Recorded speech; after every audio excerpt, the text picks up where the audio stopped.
When Elena Carter walked into that fertility clinic for a routine checkup, she thought she was protecting her future. Instead, a catastrophic medical error made her pregnant with the child of Manhattan's most dangerous crime boss, without ever meeting him, without consent, without warning. Now Luca Moretti is at her door, not to apologize, but to claim what's his. And the rival syndicates circling her apartment, they see her unborn baby as the perfect weapon. One impossible mistake, two strangers bound by blood, and a war that will decide if their accidental family survives. If you're hooked, stay with me until the end. Hit that like button and drop a comment with your city so I can see how far this story travels. The envelope sat on Elena Carter's kitchen counter for 3 days before she opened it. It was cream-colored, expensive, the kind of stationery that screamed old money and private consultations. Her name was printed across the front in elegant script, hand-delivered by a courier who'd waited for her signature with unsettling patience. Elena had shoved it aside that first night, exhausted from another 14-hour day at Morrison and Blake, where she spent her life buried in spreadsheets and quarterly reports that never seemed to end. But the envelope didn't disappear. It sat there, pristine and patient, while she heated up leftovers and scrolled through her phone. It sat there while she showered and collapsed into bed. It sat there the next morning while she gulped coffee and rushed out the door. On the third night, she finally opened it. The letter inside was brief, professional, terrifying. Dear Ms. Carter, we require your immediate presence regarding a matter of utmost sensitivity concerning your recent visit to Chelsea Reproductive Health Center. Please contact our office at your earliest convenience to schedule a confidential consultation. This matter is time-sensitive and of a highly personal nature. Sincerely, Margaret Whitmore, J.D., Senior Counsel, Whitmore and Associates. Elena read it twice, her hands beginning to shake. Chelsea. Reproductive Health. She'd been there 6 weeks ago for her annual Well Woman exam. Everything had been normal. Routine pap smear, blood work, the usual uncomfortable small talk with Dr. Brennan about whether she was seeing anyone. The whole appointment had taken 40 minutes, and she'd walked out with a clean bill of health and a reminder to schedule next year's visit. What could possibly require a lawyer? She called the number with trembling fingers. The receptionist answered on the first ring as if she'd been waiting. Ms. Carter, thank you for calling. Ms. Whitmore has blocked tomorrow at 2 o'clock for you. The address is... Wait, I don't even know what this is about. Ms. Whitmore will explain everything in person. I can assure you this matter requires discretion and cannot be discussed over the phone. Elena's stomach twisted. Is this about a lawsuit? Did something happen at the clinic? There was a pause, heavy with unspoken weight. Tomorrow at 2 o'clock, Ms. Carter. Please come alone. The line went dead. Elena stood in her tiny Manhattan apartment, the letter crumpled in her fist, and felt the first cold finger of dread trace down her spine. The law offices of Whitmore and Associates occupied the entire 42nd floor of a glass tower in Midtown.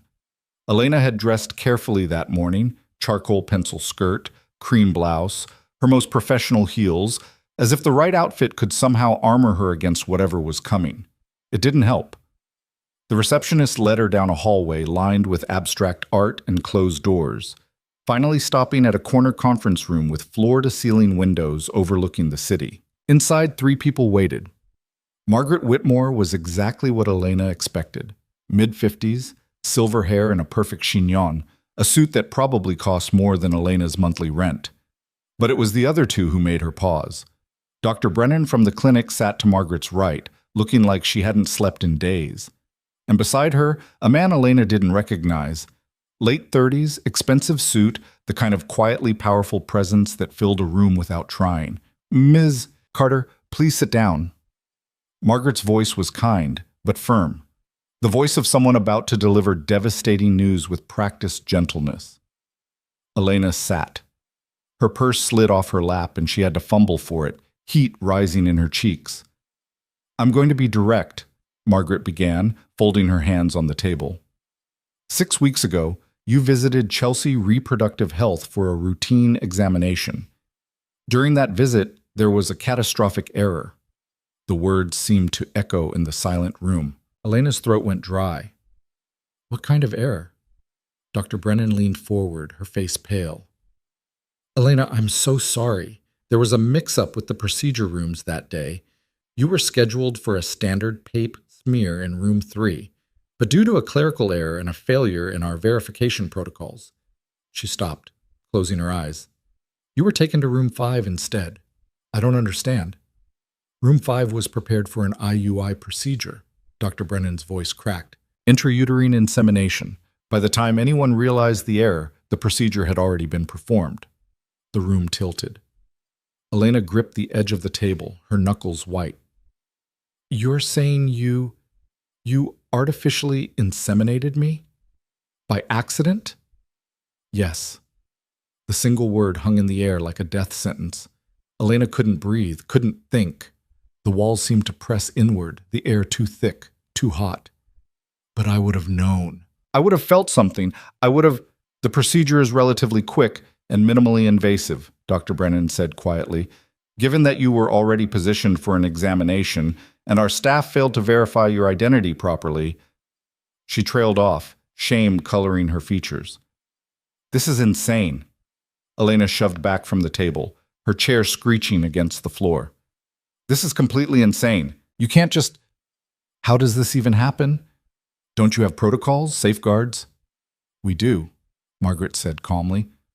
Multiple ones, all of which failed simultaneously due to human error and systemic breakdown. The clinic takes full responsibility and we're prepared to discuss comprehensive compensation. Compensation? Elena's voice rose, sharp and brittle. You think I want money? I want this to not have happened. The man who hadn't spoken yet cleared his throat. Ms. Carter, I'm afraid there's more. Elena turned to him, her vision blurring with unshed tears. More? What could possibly be more? Margaret exchanged a glance with him, then continued. 3 weeks ago, you took a home pregnancy test. It was positive. The floor dropped out from under her. Elena had taken that test on a whim, driven by persistent nausea and exhaustion she'd attributed to stress. When the 2 pink lines appeared, she'd assumed it was faulty. She hadn't been with anyone in over a year. There was no possible way. Except now there was. No, she whispered. No, no, no. Blood work confirms you're approximately 7 weeks pregnant, Dr. Brennan said gently. The insemination was successful. Elena sank back into her chair, her legs unable to hold her. 7 weeks. She was 7 weeks pregnant with a stranger's child, implanted in her body without her knowledge, without her consent, without her even being aware it was happening. Who? The word came out strangled. Who is the father? The silence that followed was suffocating. Margaret glanced at the man beside her, and Elena saw something pass between them. A warning, perhaps, or a resignation. The biological material, Margaret said carefully, belongs to a private client who had stored specimens at the clinic for future use. Due to the nature of his profession, his identity is protected by multiple confidentiality agreements. I don't care about your agreements, Elena's voice cracked. I'm pregnant with some stranger's baby because of your clinic's incompetence, and you won't even tell me who he is? The man leaned forward. Miss Carter, I'm Vincent Castellano. I'm here representing the biological father's interests. He's aware of the situation, and he wants to meet with you. Absolutely not. He has rights. Rights, Elena laughed, high and wild. He has rights? What about my rights? What about my choice? I didn't consent to any of this. We understand your anger, Margaret said, and legally, you're under no obligation to continue the pregnancy. We can arrange... Don't. Elena held up a shaking hand. Don't you dare finish that sentence. She didn't know what she wanted, didn't know what she thought or felt beyond the screaming chaos in her head. But she knew, with sudden fierce certainty, that she wouldn't let them make this decision for her. Not after they'd already stolen so much. Vincent's expression softened. He just wants to talk. No pressure, no demands. But he deserves to know about this child, and you deserve to know who he is. Fine. Elena stood, grabbing her purse with trembling hands. Tell your client I'll meet him, somewhere public. And then I want every single document related to this nightmare, every policy you violated, every person who touched my file. Because when I'm done processing this, I'm going to burn your clinic to the ground. She walked out before anyone could respond, her heels clicking against marble floors, her whole world fracturing with every step. The coffee shop Vincent chose was expensive and quiet, tucked into a corner of the Upper East Side where privacy came standard. Elena arrived 15 minutes early, ordered a decaf latte she couldn't stomach, and tried to prepare herself for whatever was coming. She'd spent the last 3 days in a fog of disbelief and rage, researching lawyers and medical malpractice cases until her eyes burned. She'd called her best friend Sarah and sobbed into the phone for an hour. She'd stood in her bathroom at 3 in the morning, staring at her still flat stomach, trying to comprehend the reality growing inside her. And now she was about to meet him, the stranger whose genetic material had been forced into her body, who was now biologically connected to her in the most intimate way possible. When Vincent walked in, he wasn't alone. The man behind him moved like liquid shadow, tall, broad-shouldered, dressed in a charcoal suit that probably cost more than Elena's car. Dark hair swept back from a face that could have been carved from marble. Strong jaw, sharp cheekbones, eyes so dark they looked black in the coffee shop's dim lighting. He was beautiful in a dangerous way, like a blade hidden in silk. Elena's breath caught.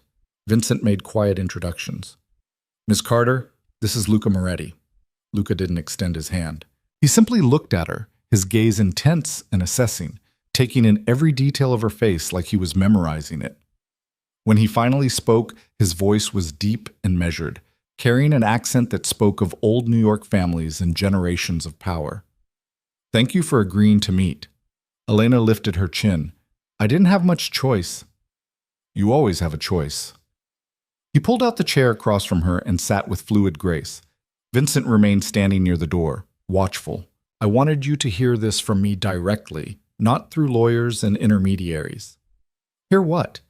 Luca folded his hands on the table. "The clinic's error is unforgivable. What happened to you is a violation of every right you possess. I want you to know I had no knowledge of this until 3 days ago, when my attorney informed me of the situation." "And what situation is that exactly?" Elena's voice was cold. "That I'm accidentally carrying your child?" "Yes." The simple acknowledgement somehow made it more real. Elena's hands tightened around her cup. "I stored genetic material at that clinic 5 years ago," Luca continued. "It was meant as insurance. I operate in a dangerous field, and I wanted to ensure the possibility of children even if something happened to me. I never authorized its use. I certainly never imagined it would be given to someone without their knowledge." "What dangerous field?" Elena demanded. "Who are you?" Luca's expression didn't change, but something flickered in those dark eyes. "I run a private security and logistics firm. We handle sensitive situations for high-profile clients. It's work that sometimes attracts unwanted attention." It was a lie, or at least not the whole truth. Elena could feel it in the careful way he chose his words, the way Vincent's hand drifted toward his jacket whenever anyone walked past their table. "You're lying." "I'm simplifying." "Then unsimplify it." Elena leaned forward. "I deserve to know who the father of this baby actually is." Luca studied her for a long moment, something like respect crossing his features. "You're right. You do." He paused, then spoke with quiet precision. "My family has been involved in organized business ventures in this city for 4 generations. We operate outside traditional legal structures. Some people call it crime. I call it survival." The words settled like stones in Elena's stomach. "You're a criminal." "I'm a businessman who operates in gray areas. I protect my people, I honor my agreements, and I don't tolerate disloyalty. That's all you need to know for now." "For now?" Elena's laugh was bitter. "This isn't a negotiation. I don't want anything from you." "What do you want?" Luca asked, his gaze unwavering.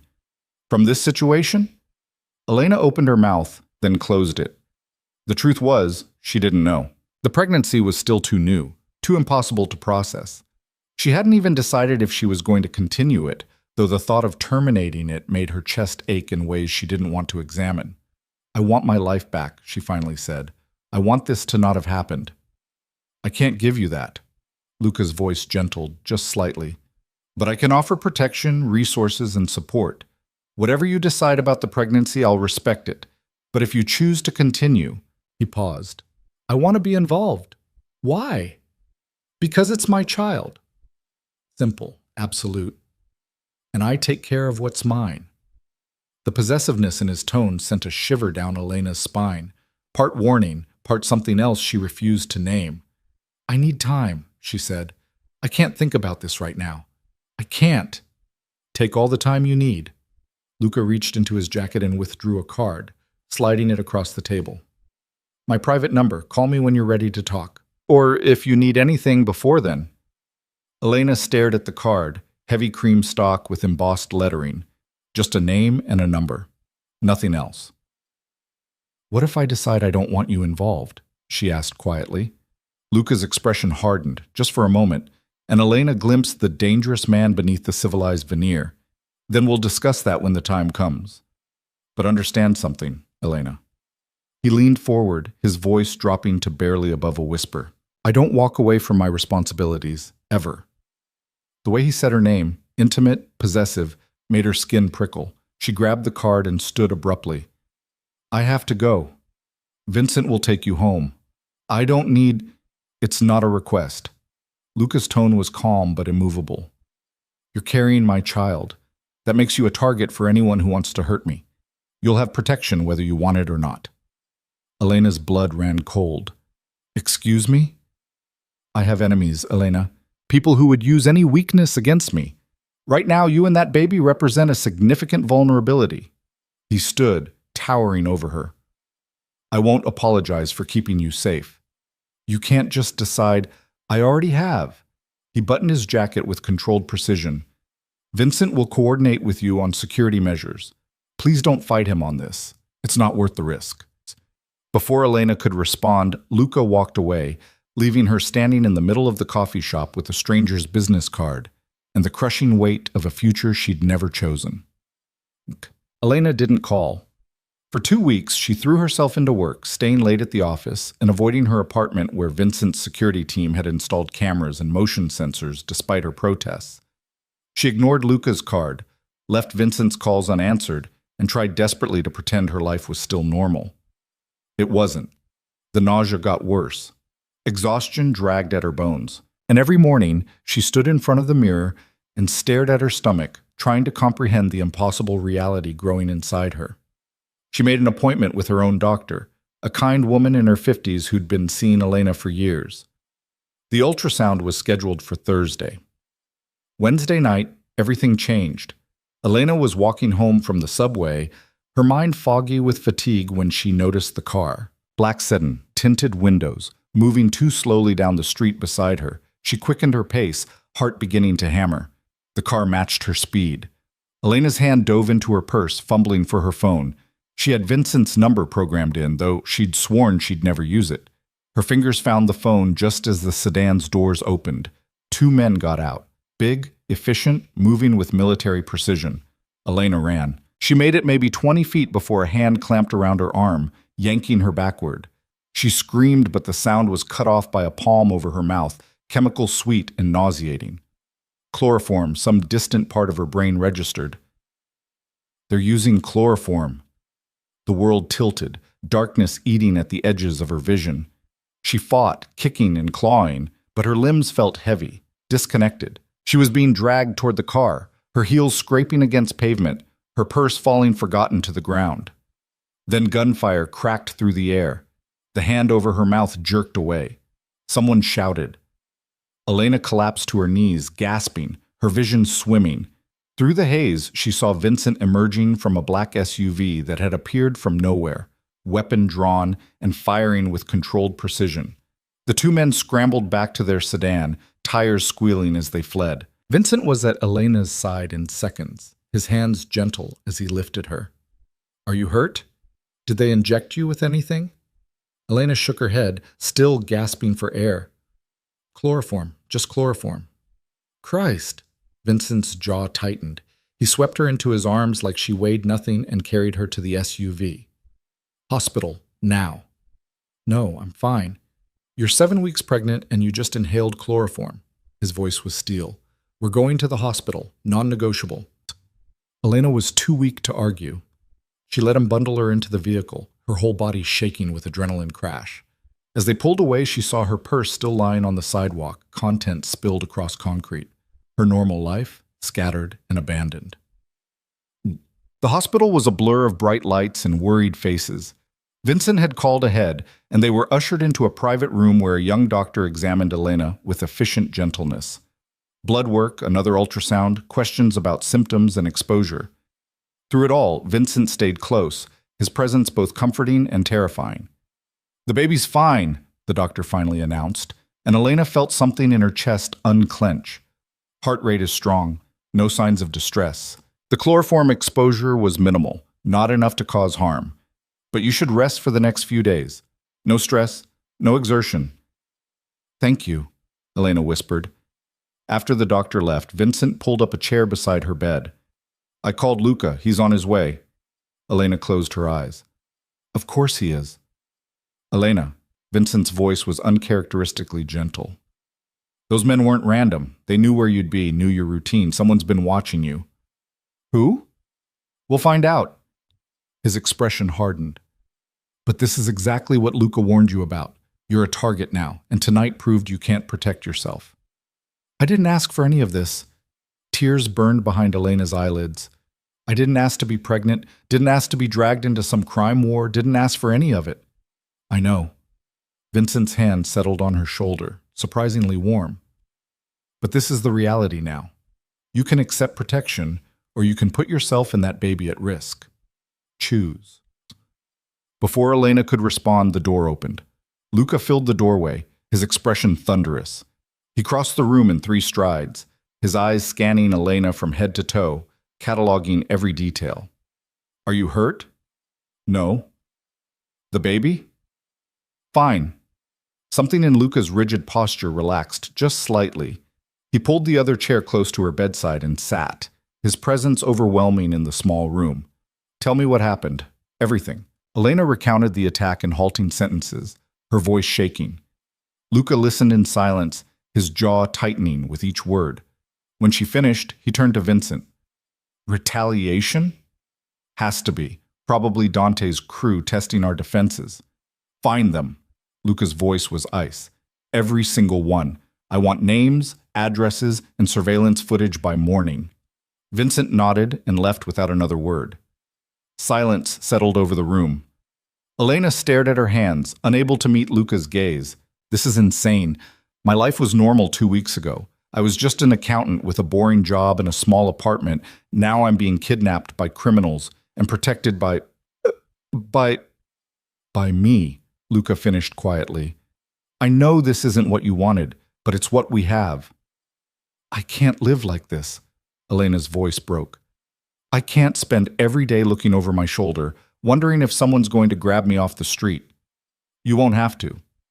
Luca leaned forward, his dark eyes intense. "Come stay at my estate. Full security, private grounds, trained guards. You'll be safe there." "That's basically imprisonment.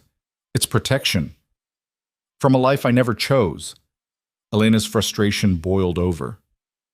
"You keep talking about responsibility and keeping me safe, but what about what I want? What about my choices?" "What do you want?" Luca asked, echoing his question from their first meeting. "Tell me, and I'll make it happen." Elena opened her mouth, then stopped. Because the truth was complicated and terrifying. She wanted her old life back, but she also wanted this baby safe. She wanted nothing to do with Luca Moretti and his dangerous world, but she also felt inexplicably drawn to the fierce protectiveness in his eyes. She wanted to hate him for turning her life upside down, but he hadn't done this. The clinic had. "I don't know," she finally whispered. Luca's expression softened. "Then let me make this decision for you, just for now. Come to the estate. Give yourself time to heal, to think, to figure out what you want. If you decide you want to leave, I won't stop you. You promise?" "On my life." The sincerity in his voice broke through Elena's defenses. She was exhausted, scared, and still shaking from the attack. The thought of going back to her apartment, of being alone and vulnerable, made her stomach twist with fear. "Okay," she said quietly, "but just until I figure things out." Luca's hand covered hers, warm and solid. "That's all I'm asking." The estate was not what Elena expected. She'd imagined something gothic and oppressive, dark hallways and heavy furniture, like a villain's lair in a movie. Instead, Luca's home was surprisingly beautiful. A sprawling mansion set on 10 private acres in Westchester, with tall windows that let in streams of natural light and modern architecture that somehow felt warm rather than cold. Vincent drove her there the next morning after the hospital released her with strict instructions to rest. Elena dozed in the back seat, exhaustion pulling her under despite her anxiety. When they arrived, Luca was waiting on the front steps. He helped her out of the car personally, his hand gentle at her elbow.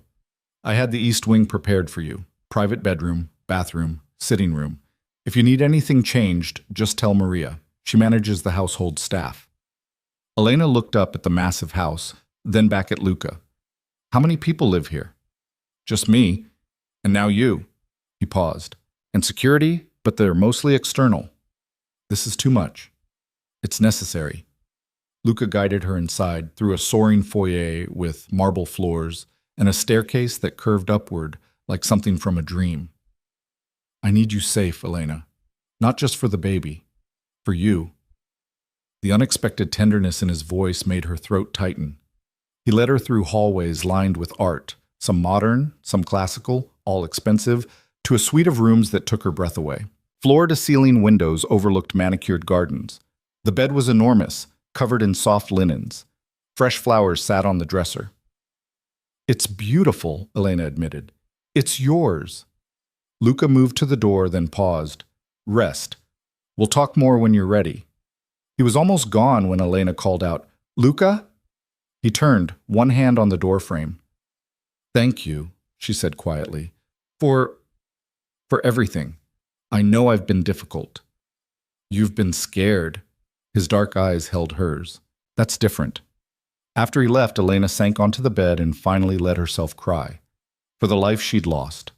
For the impossible situation she was in. For the strange, fierce man who'd somehow become her only anchor in the chaos. Outside in the garden, Luca stood with Vincent and reviewed security reports. The men who'd tried to take Elena had been found. They wouldn't make that mistake again, but the message was clear. This was war. And Elena Carter, whether she knew it or not, had just become the most valuable piece on the board. Luca looked up at the window of her room, watching her shadow move behind curtains. He told her the truth about one thing. He took care of what was his. And Elena, stubborn, brave, beautiful Elena, was his now, whether she'd chosen it or not. He'd burn the whole city down before he let anyone touch her again. The first week passed in a strange, suspended reality.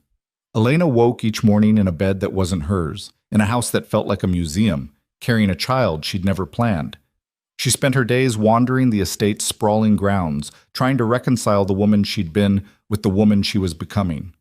The gardens were beautiful, roses climbing white trellises, stone paths winding through carefully manicured lawns, a fountain at the center where water danced in endless circles. It should have been peaceful. Instead, it felt like a gilded cage. Luca kept his distance, appearing only at dinner, a formal affair served in a dining room large enough to echo. They ate at opposite ends of a table that could seat 20, making stilted conversation about nothing important. The weather, the food, carefully avoiding the elephant in the room, or rather the child growing in Elena's womb. On the 8th day, Elena's patience snapped. She found Luca in his study, a room lined with dark wood and leather-bound books that probably cost more than her yearly salary. He was on the phone, speaking rapid Italian to someone who was clearly testing his patience. When he saw her in the doorway, he ended the call abruptly. "Elena, is something wrong? We need to talk." She stepped inside without waiting for invitation, closing the door behind her. "Really talk, not whatever polite dance we've been doing at dinner." Luca set down his phone, his expression unreadable. "All right, what do you want to discuss?" "Everything." Elena crossed her arms, trying to ignore how the late afternoon light caught in his dark hair, making him look less like a crime boss and more like some Renaissance painting come to life. "I've been here over a week and I know almost nothing about you. About what you do, about why people want to hurt me, about what happens next. What happens next is up to you. Stop deflecting." Elena moved closer to his desk, her frustration mounting. You said you wanted to be involved with this baby. Fine. But I can't make any decisions when I'm living in the dark. So talk to me.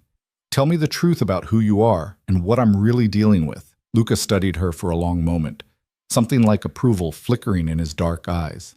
Then he stood, moving to the bar cart in the corner. He poured himself 2 fingers of whiskey, then held up a bottle of sparkling water in question. Elena nodded. He poured her a glass and brought it to her, their fingers brushing as she took it. The contact sent an unexpected jolt through her system. Awareness, sharp and unwelcome. My family came to New York 4 generations ago, Luca began, leaning against his desk. They built an empire through shipping, warehouses, labor unions, legitimate on the surface, but with roots that ran deep into the underground. By the time I was born, the Moretti name meant power in this city. It also meant danger. Your parents? Dead. His voice was flat. Car accident when I was 17. Convenient timing, given that my father had just refused an alliance with the Calabrese family. The investigation found no evidence of foul play, but we knew better. Elena's throat tightened. I'm sorry. Luca shrugged, the gesture at odds with the tension in his shoulders. It taught me a valuable lesson. In this world, showing weakness gets you killed. So I took over the family business early, rebuilt our defenses, and made it clear that the Morettis weren't a target anymore. By being more dangerous than everyone else? By being smarter. He took a sip of whiskey. I expanded into legitimate ventures, real estate, private security firms, consulting, enough clean money to satisfy the authorities, enough respect to keep rival families from testing our borders. I don't deal drugs, don't traffic people, don't prey on the vulnerable. I run a tight operation with clear rules. But you still break the law. Every day. His honesty was startling. I oversee gambling networks, manage protection services for businesses in our territory, facilitate transactions that exist in legal gray areas. I bend regulations. I avoid taxes, and yes, sometimes I use force to protect what's mine. Does that make me a criminal in your eyes? Elena wanted to say yes, wanted to maintain the moral high ground, to cling to the clear distinctions between right and wrong that had guided her whole life. But standing in this beautiful room, looking at this complicated man who'd shown her nothing but protection and unexpected gentleness, the answer wasn't simple anymore. I don't know what it makes you, she admitted quietly. It makes me a realist. Luca set down his glass. The world isn't black and white, Elena. It's 1,000 shades of gray, and survival means learning to navigate them. I protect my people, I honor my word, and I don't apologize for the choices I've made to stay alive. And the people who tried to take me? His expression darkened. The Rossi family. They've been pushing at our territory for months, testing boundaries. When word got out about your pregnancy, and it did get out, we have a leak I'm still hunting, they saw an opportunity to hurt me. By hurting me? Yes. No apology in his voice, just hard truth. You're my weakness now. The baby is leverage. Anyone who wants to control me will come after you first. The bluntness of it stole Elena's breath. So what do I do? Hide here forever. You stay safe until I eliminate the threat. Luca moved closer, his presence overwhelming in a way that had nothing to do with intimidation. I have people tracking every member of the Rossi operation. Within the month, they'll either back off or they'll be gone. Either way, you'll be protected. You're talking about killing people. I'm talking about survival. His voice was steel wrapped in silk. They tried to take you off the street in broad daylight, Elena. They drugged you while you were carrying a child. You think they deserve mercy? I think violence just breeds more violence. Maybe. Luca's hand came up, hovering near her face before dropping back to his side, as if he'd thought better of the touch. But sometimes it's the only language certain people understand. And I'm fluent. Elena should have been horrified, should have recoiled from the casual way he discussed eliminating human beings. Instead, she felt something else entirely. A dark fascination, maybe, or the terrible recognition that in his world, his rules made a brutal kind of sense. I need air, she said abruptly, setting down her untouched water. Luca didn't try to stop her as she fled the study, but she felt his gaze follow her all the way to the door. Outside, the evening had turned cool and crisp. Elena walked through the gardens until her breathing steadied, trying to process everything he'd told her. She'd wanted honesty, and he'd given it to her without sugarcoating. Now she had to decide what to do with it. She found herself at the fountain, watching water cascade over stone. Her hand drifted to her stomach, still flat, but not for much longer. In 3 months, maybe 4, she'd start to show. In 7 months, she'd give birth to a child who was half Luca Moretti, half her. A child caught between 2 completely different worlds. You shouldn't be out here alone. Elena turned to find Vincent approaching. His perpetual vigilance softened slightly by the fading light. I'm on the estate. I thought that was safe. Safer. Not safe. He stopped beside the fountain, scanning the perimeter with practiced efficiency. Luca told you about the Rossis? He told me enough. Vincent was quiet for a moment, then said, He's not usually like this, you know. Protective to the point of obsession. It's the baby, but it's also you. Elena's pulse quickened. What do you mean? I've known Luca for 15 years, watched him build this empire, watched him shut down every emotion that might make him vulnerable. He doesn't let people in, doesn't allow weaknesses. Vincent's expression was thoughtful. But with you, it's different. He cares, and that scares the hell out of him. He barely knows me. Doesn't seem to matter. Vincent shrugged. Just thought you should know. The choices he's making right now, the war he's about to start with the Rossis, it's not just about the baby. It's about keeping you safe, both of you. Before Elena could respond, Vincent's phone buzzed. He glanced at it, his expression hardening. We need to get you inside, now. What's wrong? Possible breach on the east perimeter. He was already moving, one hand on her elbow, guiding her quickly toward the house. Probably nothing, but we don't take chances. They'd barely made it halfway across the lawn when the first gunshot cracked through the air. Vincent threw Elena to the ground, his body covering hers, as more shots followed. Rapid, professional, coming from multiple directions. Elena's scream was muffled against grass and dirt, her heart hammering so hard she thought it might burst from her chest. Stay down! Vincent shouted, returning fire at shadows in the tree line. The estate erupted into chaos. Security lights blazed to life, flooding the grounds. More gunfire, closer now, shouting in Italian and English. The sharp smell of gunpowder mixing with the sweet scent of roses. Then Luca was there, appearing out of nowhere like some avenging angel. He hauled Elena up with one arm, shielding her with his body as he fired his weapon with the other hand. Get her to the safe room, now! Vincent grabbed Elena and ran, half dragging her across the lawn while Luca provided cover. They crashed through the back entrance, down a hallway Elena had never seen, to a reinforced door that Vincent opened with a thumbprint scanner. Inside, he ordered. The safe room was small and windowless, lined with monitors showing every angle of the estate. Elena collapsed onto a bench, her whole body shaking. On the screens, she could see dark figures moving through the gardens, see Luca's security team engaging them with brutal efficiency. And there, on the central monitor, Luca himself, moving through the chaos with deadly grace, taking down attackers with precise headshots that made Elena's stomach turn. This was his world, violence and blood and survival measured in split-second decisions. How many? She whispered.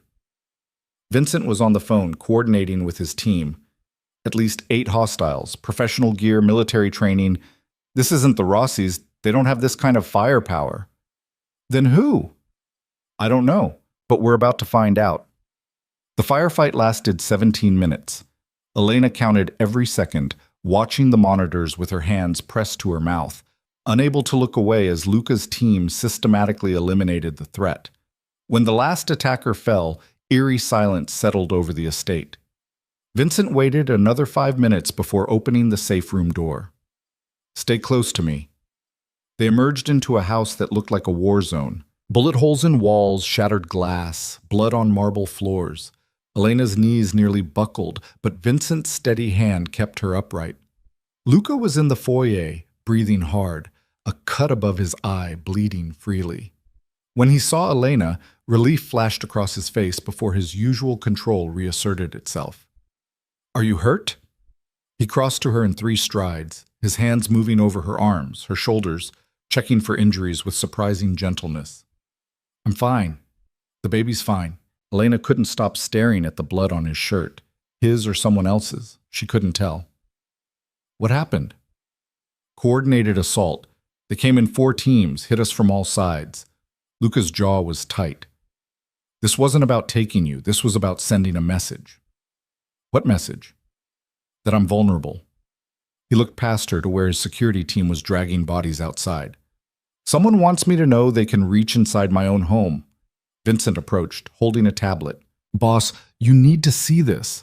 The screen showed a photo, one of the dead attackers, his jacket open to reveal a tattoo on his chest. A serpent coiled around a dagger, rendered in stark black ink. Luca's expression went cold as death. Calabrese.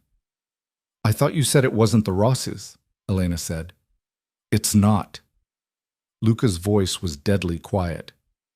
It's worse. The Calabrese family is old power. They've controlled the Southern Territories for decades. If they're moving against us, this isn't just a territorial dispute. This is the beginning of a war. Vincent set down the tablet. They must have formed an alliance with the Rosses, combined forces to take you out. Then they just made a fatal mistake. Luca turned to Elena, his dark eyes blazing with barely contained rage. I need you to go upstairs, lock yourself in your room. Don't come out until I come for you personally. What are you going to do? What I should have done the moment they put you at risk. He cupped her face with blood-stained hands, the touch at odds with the violence still crackling around them. I'm going to end this, all of it. They want a war? I'll give them one they'll regret starting. Elena's breath caught at the intensity in his gaze, fierce, protective, and something darker she didn't want to name. Luca, go, please. His thumb brushed across her cheekbone, feather light. I can't do what needs to be done if I'm worried about you. She wanted to argue, wanted to tell him violence wasn't the answer, that there had to be another way. But looking at the destruction around them, at the bodies being hauled away, at the blood on his hands and the determination in his eyes, she knew the time for moral debates had passed. This was survival now. Raw and brutal and utterly uncompromising. Elena nodded and let Vincent escort her upstairs. Behind them, Luca was already on his phone, issuing orders in rapid Italian, his voice cold enough to freeze blood. The war had begun. In her room, Elena locked the door and sank onto the bed, her whole body trembling with delayed shock. She could hear activity downstairs, people moving, orders being shouted, the sound of vehicles arriving and departing. The estate had transformed from a sanctuary into a fortress, and she was trapped at the center of it. Hours passed. Elena dozed fitfully, jerking awake at every sound. Around 3 a.m, a soft knock came at her door. Elena, it's me. She recognized Luca's voice immediately. When she opened the door, he stood in the hallway looking exhausted and dangerous, the cut above his eye now cleaned and bandaged, his shirt changed but still carrying the scent of gunpowder. Can I come in? Elena stepped back, letting him enter. He moved to the window, staring out at the grounds where security lights still blazed. Is it over? She asked quietly. For tonight. Luca's shoulders were rigid with tension. We killed 7 of theirs, captured 1. He's being questioned now. Elena didn't ask what that meant, didn't want to know. I'm moving you tomorrow, Luca continued. Somewhere even more secure. A property upstate, completely off the grid. You'll have private medical care, anything you need, but you won't be accessible to anyone outside my immediate circle. For how long? Until the threat is eliminated. He turned to face her. I won't lie to you, Elena. This is going to get worse before it gets better. The Calabrese family doesn't back down easily, and now that blood has been spilled, they'll want revenge. You and the baby are their best targets. So I just hide? For months, maybe? You stay alive. Luca crossed to her, his presence overwhelming in the quiet room. I know this isn't the life you wanted. I know I'm asking you to give up everything, your job, your apartment, your freedom. But I'm asking you to trust me to keep you safe. And then what? Elena's voice cracked. When the war's over and the baby comes, what happens to us? That's your choice. His hand came up, fingertips barely grazing her cheek. But know this. I will protect you and our child with everything I have. Whether you choose to be part of my life afterward or walk away, that won't change. You're under my protection now, always. The intensity in his eyes stole her breath. Elena should have stepped back, should have put distance between them. Instead, she found herself leaning into his touch, seeking the warmth and certainty he offered. "I'm scared," she whispered. "I know." Luca's other hand settled at her waist, gentle but possessive. "But you're stronger than you think. You've already survived things that would have broken most people. You'll survive this too. Will you?" The question slipped out before she could stop it. Something flickered in Luca's expression, surprise maybe, or vulnerability he quickly masked. "I don't plan on dying anytime soon. I have too much to live for now." His gaze dropped to her stomach, then back to her face, and Elena felt the shift between them, awareness crackling like electricity in the small space that separated them. She could feel his breath on her skin, could see the pulse beating in his throat, could smell his cologne mixed with smoke and danger. This was insane. She barely knew him. He was a criminal, a killer, everything she should run from. But standing here in the darkness, with his hands on her body and his eyes promising protection she desperately needed, all her objections felt hollow. "Luca," she breathed, not sure if it was a warning or an invitation. He seemed to understand anyway. His thumb traced along her jaw, tilting her face up to his. "Tell me to leave." She should. Every rational thought screamed at her to push him away, to maintain the boundaries that were already far too blurred. But rationality had abandoned her somewhere between the medical error and the gun battle on the lawn. "I can't," she admitted. The confession hung between them for one heartbeat, too. Then Luca closed the distance, his mouth finding hers with a gentleness that contradicted everything she knew about him. The kiss was soft at first, almost tentative, as if he was giving her time to change her mind. But when Elena's hands fisted in his shirt, pulling him closer, something broke in both of them. The kiss deepened, turned hungry and desperate, months of tension and fear and unwanted attraction finally finding release. Luca's hand slid into her hair, angling her head to deepen the kiss further. Elena pressed against him, feeling the solid strength of his body, the steady beat of his heart. For the first time since her world had shattered, she felt grounded, safe, wanted. When they finally broke apart, both breathing hard, Luca rested his forehead against hers. "This changes nothing about your choice. When this is over, you can still walk away. And if I don't want to?" His arms tightened around her. "Then I'll spend the rest of my life making sure you never regret staying." It was a promise and a threat and a hope all wrapped together.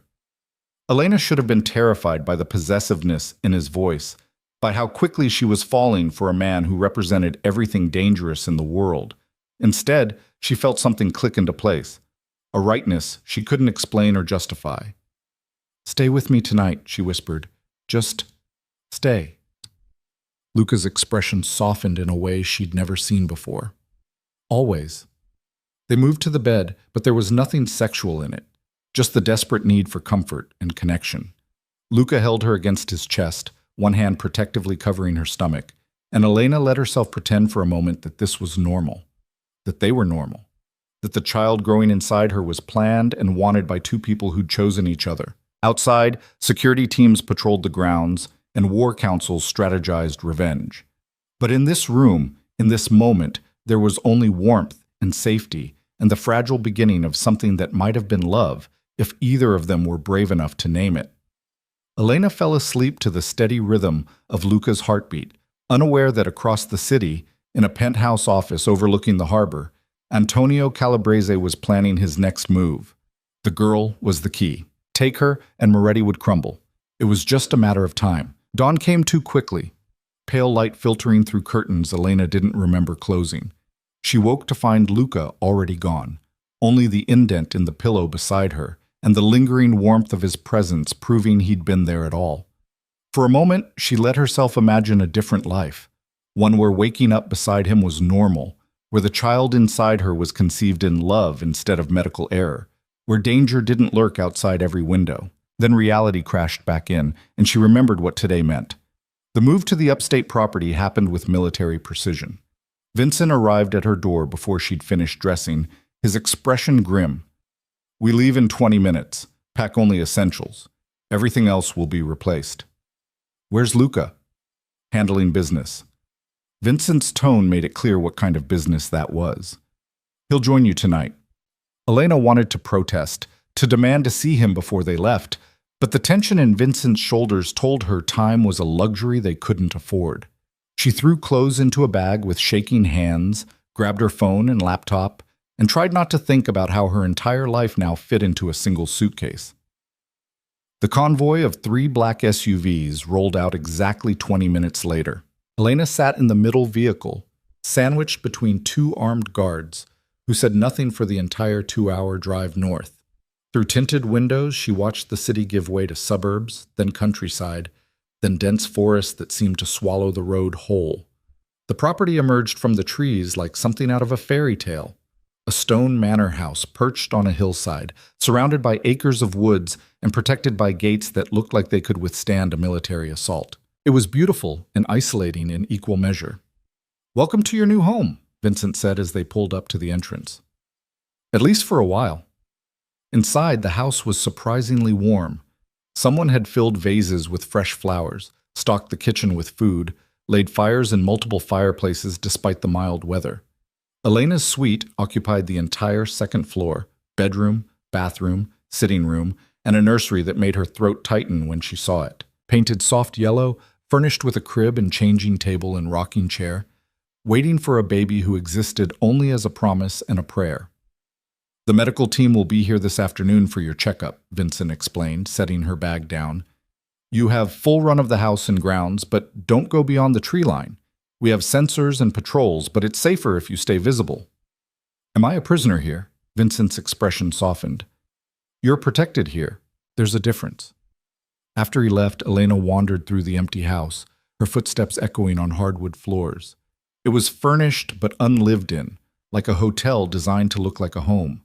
She found herself in the nursery again, running her fingers over the crib's smooth wood, trying to imagine a baby sleeping there. Her baby. Luca's baby. Their accidental daughter who'd become the catalyst for a war. The medical team arrived at 3. A doctor, a nurse, and enough equipment to stock a small clinic. They examined Elena with efficient kindness, took blood samples, performed an ultrasound that made her cry when she saw the tiny heartbeat flickering on the screen. "Everything looks perfect," Dr. Martinez said, a woman in her 50s with gentle hands and kind eyes. "The baby's measuring right on track. Heart rate is strong. How are you feeling?" "Scared," Elena admitted. "That's normal." "Doctor," Martinez squeezed her hand, "but physically, you and the baby are doing beautifully. Try to rest, reduce stress as much as possible, and call me immediately if anything feels wrong." After they left, Elena tried to follow that advice. She attempted to read, to watch television, to do anything that might quiet the anxiety churning in her stomach. Nothing worked. By the time darkness fell, she was pacing the sitting room like a caged animal, jumping at every sound. When headlights finally swept across the windows around 9 o'clock, Elena's heart leaped. She was downstairs before the car doors even opened, desperate for Luca's presence in a way that terrified and comforted her simultaneously.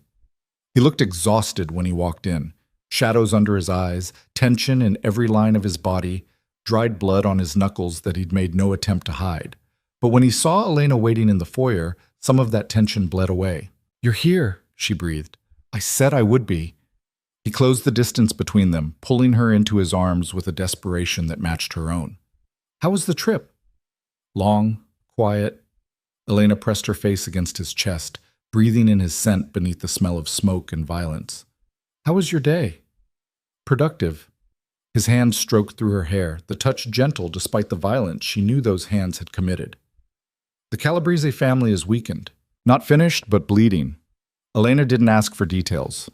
Didn't want to know how many people had died to make that statement true. They ate dinner in the kitchen, simple pasta that Luca prepared himself while Elena watched in surprise. "You cook?" "My grandmother insisted I learn." A ghost of a smile crossed his face. "She said a man who can't feed himself is dependent, and dependence is weakness." "She sounds formidable." She was. Luca set a plate in front of Elena, then took the seat beside her rather than across. Close enough to touch, like he needed the proximity as much as she did. "She died when I was 15.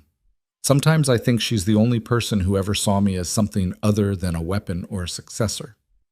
The vulnerability in his admission made Elena's chest ache. What did she see? A boy who liked to read poetry and draw. He said it like a confession. Who wanted to study architecture instead of taking over the family business. Who cried the first time my father made me watch an execution.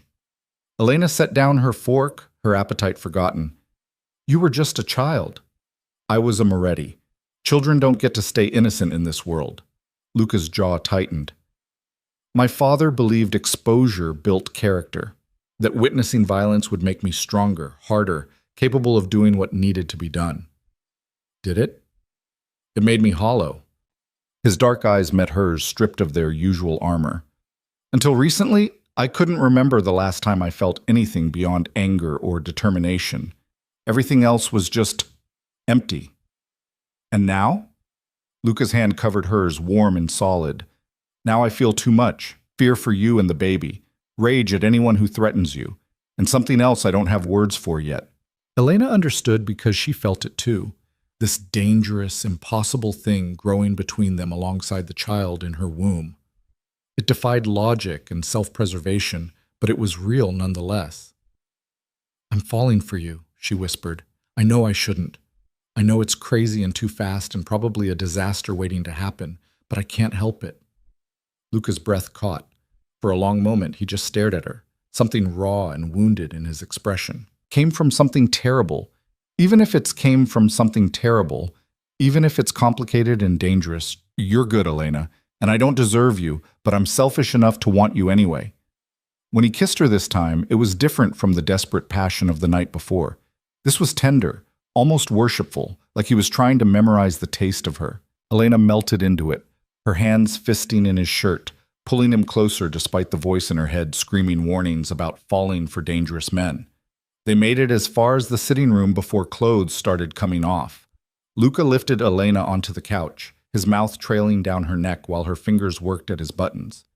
She should have been self-conscious about her changing body, about the small swell of her stomach that was just beginning to show. Instead, when Luca's hand settled protectively over that slight curve, she felt cherished. Is this okay? He murmured against her skin. The baby. Dr. Martinez said it's safe. Elena arched into his touch, desire burning through her veins. Luca, please. He silenced her with another kiss, deep and claiming, before pulling back just enough to meet her eyes. Tell me if anything hurts. Tell me if you want to stop. I won't want to stop. The promise in those words unleashed something in both of them.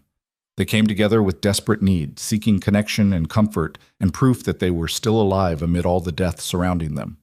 Luca was careful despite his passion, attentive to her every response, making sure she felt pleasure before seeking his own.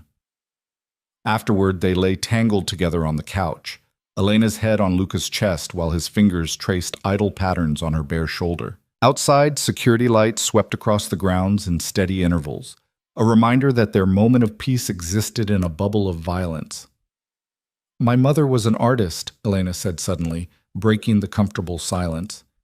She painted these huge, abstract canvases that nobody understood but everyone loved. She died when I was 12. Cancer, fast and brutal. My father fell apart after that. Started drinking, stopped working, just disappeared into his grief. Luca's arms tightened around her. I'm sorry. I learned to take care of myself, went to college on scholarships, worked 3 jobs to pay rent, built this safe, controlled life where nothing unexpected could hurt me. She laughed bitterly. And then a medical error destroyed all of it in one afternoon. Do you regret it? Luca asked quietly. The baby, I mean. Not the error, but the result. Elena considered the question seriously, her hand drifting to her stomach. A month ago, I would have said yes without hesitation. Now, she paused, searching for honesty. Now I think this baby might be the best accident that ever happened to me. Even with everything else, the danger, the fear, the complete upheaval of my life, I can't regret her. Her? Luca's voice was soft with wonder. I don't know yet, but I have a feeling. Elena tilted her head to look up at him. What do you want, boy or girl? Healthy. His hand covered hers on her stomach. That's all that matters, healthy and safe and loved.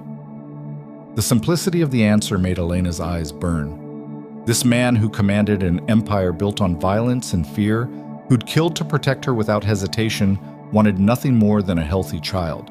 The contradiction of him was staggering. They eventually made it upstairs to the bedroom, where they made love again with less urgency and more tenderness. Luca fell asleep first, his arm draped possessively across Elena's waist, his breathing deep and even. Elena lay awake longer, watching shadows dance across the ceiling, thinking about the impossible future they were building together. She must have drifted off eventually because she woke to chaos, shouting downstairs, running footsteps, the sharp crack of gunfire that jerked her violently into consciousness. Beside her, Luca was already moving, pulling on pants and grabbing the weapon he kept in the nightstand. "Stay here," he ordered, his voice cold and lethal. "Lock the door behind me. Don't open it for anyone except me or Vincent." "What's happening?" "They found us." Luca was at the door, weapon raised. "Don't come out, Elena, no matter what you hear." Then he was gone, and Elena was alone in the darkness with fear clawing at her throat. She locked the door with shaking hands, then backed toward the bathroom, searching for anything she could use as a weapon. Her phone was on the nightstand. She grabbed it, her fingers hovering over the emergency call button. More gunfire, closer now. Breaking glass. A scream cut short. Elena's heart hammered against her ribs, so hard she thought she might be sick. Then silence. Thick and terrible and wrong. Elena stood frozen in the middle of the bedroom, straining to hear anything over the blood rushing in her ears. Footsteps on the stairs, slow and deliberate. One set, then another. Voices speaking in Italian too low to make out words. A knock on the door made her jump violently. "Elena?" Luca's voice, strained but alive. "It's me. Open the door." She fumbled with the lock, throwing it open to find Luca standing in the hallway, blood splattered across his bare chest and face. For a horrible moment, Elena thought he was injured. Then she realized the blood wasn't his. "Are you hurt?" she demanded, her hands already running over him, checking for wounds. "I'm fine. It's over." Luca pulled her against him, heedless of the blood. 3 of them made it past the perimeter. They're dead now. Elena should have been horrified, should have recoiled from the casual way he discussed killing. Instead, she just held him tighter, grateful he was alive and whole and here. Vincent appeared at the top of the stairs, his expression grim. "We need to move her again. They knew exactly where to hit, which means the leak is worse than we thought." "No." Luca's arms tightened around Elena. "No more running. It's time to end this." "Boss, we can't protect her if they keep finding us. So we make sure they can't find her." Luca's voice was steel. "Set up the meet with Calabrese tomorrow night. Neutral ground, full security. I'm done playing defense." Vincent's eyes widened. "That's suicide. That's strategy." Luca finally released Elena, turning to face his second-in-command. "He wants me dead? Fine. Let him try. But this ends tomorrow, one way or another." "What about Elena?" "She stays here with maximum security. You personally will guard her. If I'm not back by dawn..." Luca's jaw clenched. "You get her somewhere safe and you keep her safe. That's an order." "Luca, no." Elena grabbed his arm, fear icing through her veins. "You can't just walk into a trap." "I'm not walking into anything. I'm controlling the terms of engagement." He turned back to her, his expression softening. "This is what I do, Elena. How I've survived this long. Trust me." "I do trust you, but that doesn't mean I'm not terrified of losing you." Something shifted in Luca's eyes, surprise maybe, or wonder that someone cared enough to fear for him. He pulled her close again, his hand cradling the back of her head. "You won't lose me," he murmured against her hair. "I have too much to live for now." But Elena heard the uncertainty beneath the promise, the acknowledgement that in his world, survival was never guaranteed. The rest of the night passed in tense preparation. Luca showered and dressed while Vincent coordinated with their contacts, setting up the meeting that could end the war or end Luca's life. Elena sat in the bedroom, her hand on her stomach, trying to find words to make him stay. She couldn't find any that wouldn't make her a hypocrite. She'd seen the violence firsthand, understood that this world operated by rules she'd never learned. Asking Luca to choose her over his survival would be asking him to stop being who he was. When dawn finally broke, pale and cold, Luca came to say goodbye. He was dressed in a dark suit, weapon holstered beneath his jacket, every inch the dangerous crime boss. But when he looked at Elena, she saw the vulnerable man underneath. The boy who'd wanted to be an architect, who'd cried at his first execution, who'd learned to bury his softness so deep it had almost disappeared entirely. "If something happens," he began. "Don't." Elena pressed her fingers to his lips. "Don't say goodbye like you're not coming back." "I need you to hear this." Luca caught her hand, holding it against his chest where his heart beat strong and steady. "Everything I have is yours. Properties, accounts, businesses. Vincent has all the details. The baby will want for nothing. I don't care about money. I know. That's one of the things I love about you." The admission slipped out naturally, like he'd been holding it in too long. "You see past all the rest of it to something real." Elena's breath caught. "You love me?" "I think I started falling the moment you walked into that coffee shop and demanded answers." Luca's thumb brushed across her knuckles. "You were so fierce, so angry, so completely unimpressed by who I was. It was like breathing fresh air for the first time in years." Tears burned Elena's eyes. "You can't tell me that now, not when you're about to walk into danger. Especially now." He pulled her close, his mouth finding hers in a kiss that tasted like promises and goodbye. "Because I need you to know that whatever happens, these last 2 months with you have been the most alive I've felt since I was a child. You gave me that, Elena. You and our daughter." "Come back to us," Elena whispered against his lips. "Please come back. Always." One more kiss, deep and desperate, then Luca pulled away before either of them could change their minds. Elena watched from the window as his car disappeared down the long driveway, Vincent staying behind as promised. The house felt cavernous and empty without Luca's presence, like all the air had been sucked out of the rooms. "He'll be fine," Vincent said from the doorway, though he didn't sound convinced. "Luca's survived worse odds." "That's not as comforting as you think it is." Vincent moved to stand beside her, both of them staring out at the empty driveway. "He's different with you, you know, more human. Before you, he was all strategy and control. Now he actually has something to lose, and it's made him vulnerable. But it's also made him want to live instead of just survive."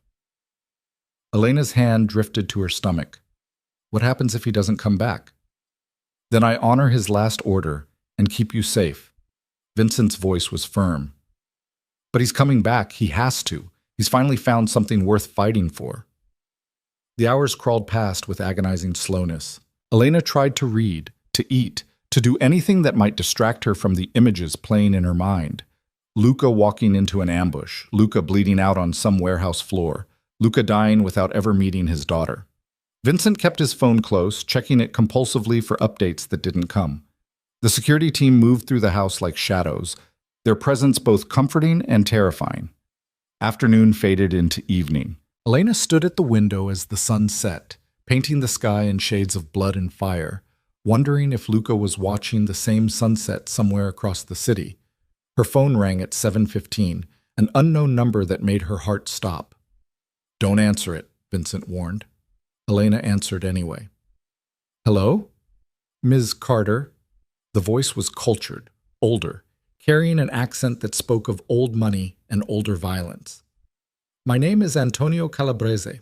I believe we should talk about Luca Moretti." Ice flooded Elena's veins.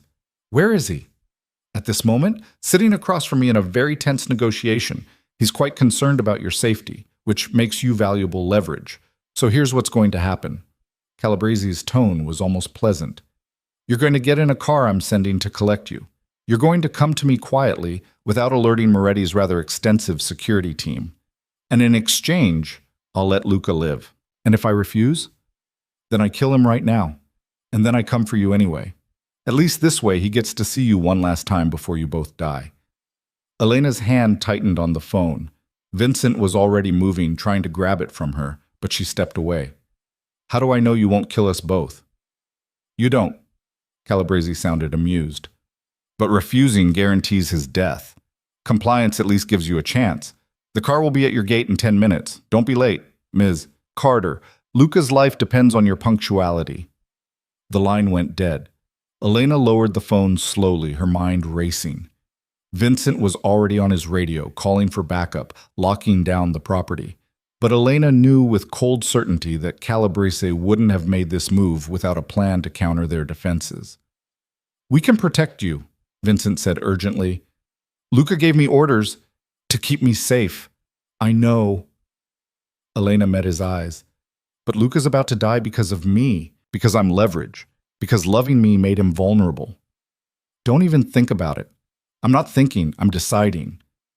Elena grabbed her jacket, her heart hammering but her hands steady. "Call Luca. Tell him I'm sorry, and tell him I love him too." She was out the door before Vincent could stop her, running toward the gate where headlights were already appearing through the trees. Behind her, Vincent shouted orders, but Elena didn't look back. This was her choice, her risk, her chance to save the man she loved, even if it meant walking straight into hell to do it. The car door opened, and Elena climbed inside without hesitation. Whatever came next, at least Luca would have a fighting chance. The car was silent except for the hum of the engine and Elena's ragged breathing. Two men sat in front, neither speaking, their shoulders broad enough to block most of her view through the windshield. She tried to track the route, to memorize turns and landmarks, but panic was eating at her focus. All she could think about was Luca sitting across from Antonio Calabrese, unaware that she was being delivered like a sacrificial lamb. The drive took 40 minutes, ending at a warehouse on the waterfront where rusted shipping containers stood like sentinels against the night sky. The car pulled around back, headlights illuminating a loading dock where armed men waited with military precision. One of them opened her door. "Out!" Elena climbed out on shaking legs, her hand instinctively covering her stomach. The man noticed the gesture, his expression flickering with something that might have been discomfort before hardening again. "This way." They led her through a side entrance into a cavernous space that smelled of oil and salt water. Fluorescent lights buzzed overhead, casting harsh shadows across concrete floors. In the center of the warehouse, a table had been set up with chairs on either side. Luca sat in one of those chairs, his hands flat on the table, his expression carved from stone. When he saw Elena, every ounce of color drained from his face. "No." The word was barely a whisper, thick with horror. "No, you didn't." "I'm sorry," Elena said, her voice breaking. "He said he'd kill you if I didn't come." Across from Luca, Antonio Calabrese stood slowly, a smile playing at his lips. He was older than Elena expected, late 60s, silver-haired, dressed in an expensive suit that spoke of old money and older violence. He looked like someone's grandfather, not a crime lord capable of orchestrating murder. "Miss Carter, so kind of you to join us." Calabrese gestured to the chair beside Luca. "Please sit. We have much to discuss." Elena's guards pushed her forward. She sank into the chair, and immediately Luca's hand found hers under the table, gripping tight enough to hurt.